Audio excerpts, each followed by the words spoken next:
Everyone, welcome और welcome back to my channel. उम्मीद करती हूँ कि आप सभी अच्छे होंगे और यहाँ मैं भी अच्छी हूँ। मेरी सुबह होती है सबसे पहले किचन में, नहाने के बाद मैं सबसे पहले किचन में आती हूँ और मेरा शुरू हो जाता है नाश्ता और खाना बनाना। जैसे कि आप सभी को पता है कि मेरे हस्बैंड भी ब्रेकफास्ट करके जाते हैं और मेरे फादर इन लॉ लंच करके जाते हैं, तो मुझे सारी चीज़ साथ में ही तैयार करनी होती है। ऊपर से था आज आरव की छुट्टी का दिन, तो उसकी भी कुछ अलग फरमाइश चल रही थी। उसको फ्रेंच फ्राइज़ खाने थे, तो मैंने कहा कि मैं फ्रेंच फ्राइज़ मैं घर पर ही बना कर देती हूँ।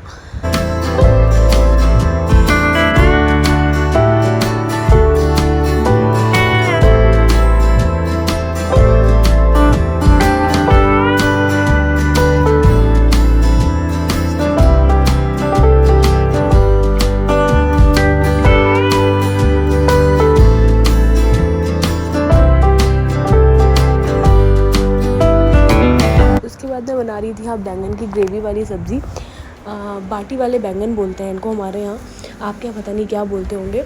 इसके बाद शुरू होती है मेरे घर की सफाई, क्योंकि जब सारे लोग लंच और ब्रेकफास्ट करके चले जाते हैं और बच्चे सो जाते हैं, फिर मैं शुरू करती हूँ घर की सफाई करना। क्योंकि बच्चे ना हर रूम को इतना बुरी तरह फैला देते हैं कि रोज़ मुझे रेगुलर बेसिस पे उसको साफ़ करना ही पड़ता है। ऐसा कोई भी दिन नहीं जाता कि मैं सोचूं कि मुझे ये वाला रूम साफ़ नहीं करना पड़ेगा, तो मुझे सारे रूम्स ही साफ़ करने पड़ते हैं। सारी जगहों पे जो टॉयज़ नहीं भी फैले होने चाहिए वो भी फैले होते हैं, और जो उनके टॉयज़ नहीं है उसके अलावा भी बहुत सी चीज़ें वो लोग किचन से उठा कर ले आते हैं और रूम में बेड पे फैला देते हैं।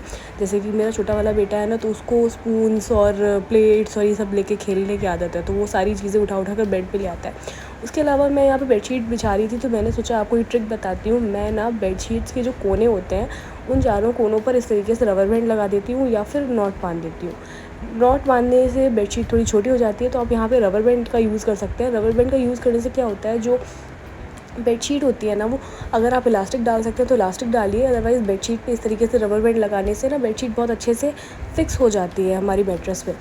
उसके बाद मैं यहाँ पर आपको दिखा रही हूँ, मेरी मदर इन लॉ मेरे लिए लेकर आई थी नाइट वेयर्स लेकर आई थी। मैं नहीं जा पाई थी, तो वो चली गई थी मेरे लिए शॉपिंग करने के लिए, और उन्होंने मुझे वीडियो कॉल पे ही सारी चीज़ें दिखा दी थी। ये एक नाइट सूट था जो मुझे बहुत पसंद आया था, वो मेरे लिए लेकर आई थी। उसके अलावा इस नाइट सूट का जो प्रिंट था ना, बहुत ही प्यारा था। इसमें मुझे ब्लैक कलर और एक बेज कलर और दिखाया था उन्होंने, बट मुझे ये वाइन कलर बहुत पसंद आया था। उसके अलावा वो ये लाई थी पोल्का डॉट्स वाला जो काफ्तान होता है ना, काफ्तान लेकर आई थी। उनको पता है मुझे काफ्तान बहुत पसंद है और मुझे पोल्का डॉट्स भी बहुत पसंद है, तो उनको ये प्रिंट दिख गया, तो उन्होंने सबसे पहले मेरे लिए निकाल कर इसको अलग कर लिया था।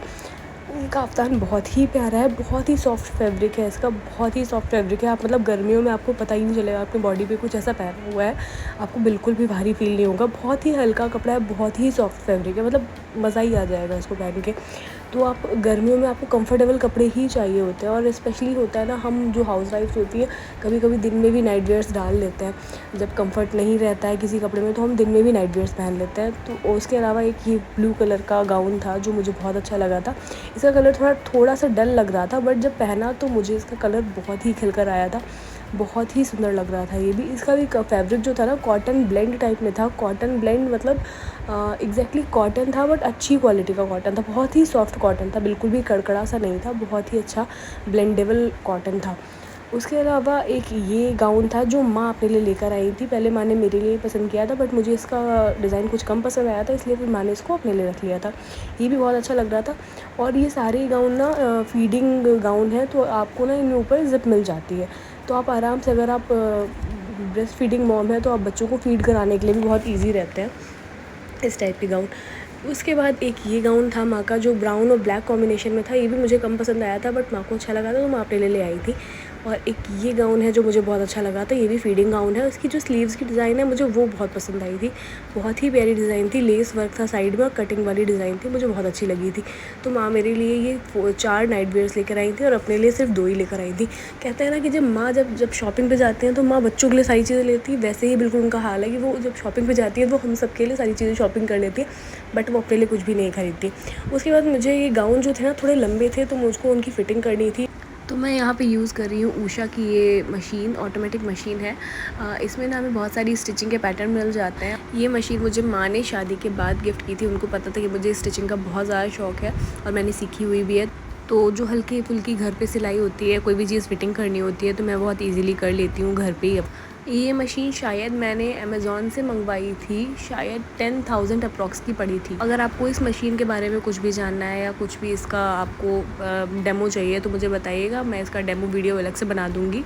और यहाँ पे बियांश कर रहा था बहुत सारी शैतानी और आरब को बिल्कुल नहीं पढ़ने दे रहा था।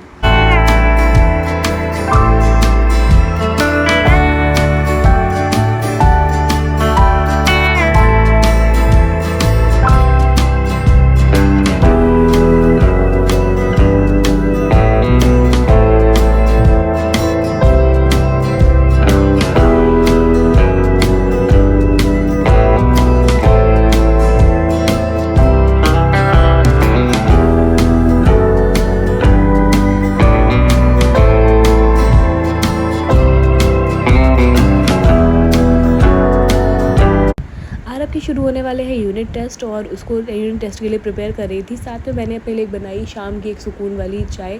पहले माँ भी मेरे साथ चाय पीती थी बट उन्होंने चाय छोड़ दी है, लेकिन मैं टी पर्सन हूँ, मुझे चाय बहुत ज़्यादा पसंद है। तो मेरे सारे काम निपटाने के बाद मैं एक चाय सुकून से बैठ के पीती हूँ। चाय पीने के बाद मैं चली गई थी अपना ब्लॉग एडिट करने के लिए। और आज के लिए इतना ही, फिर मिलते हैं किसी नए ब्लॉग के साथ किसी नए दिन पे। तब तक के लिए नमस्ते।